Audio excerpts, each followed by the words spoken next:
অবস্থা বলতে যদি কেউ আমাদের দিকে সুনজর দিত তাহলে হয়তো ঈদটা প্রেস ক্লাবের সামনে করা লাগতো না, আমাদের পরিবারের সাথেই করতে পারতাম।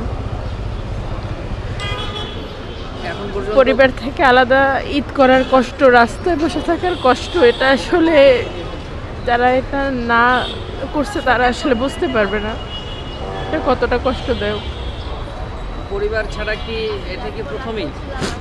হ্যাঁ পরিবার থেকে খোঁজখবর নেয়নি আপনারা? হ্যাঁ, খোঁজখবর তো নেয়, তারাও ঠিক সেমভাবেই কষ্ট পাচ্ছে। আমরা তো মেয়েরা এমনি মা বাবার আদরের হয়, তারপর অনেকেই আমরা বিবাহিত, আমাদের শ্বশুরবাড়ির মানুষজন আছে, সবার কাছেই আসলে আমি কথা বলতে পারতেছি না, সরি।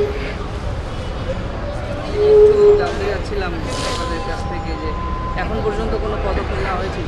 না, এখন অবধি কেউ আসে নাই আমাদের জন্য, মনে হয় কেউই নাই।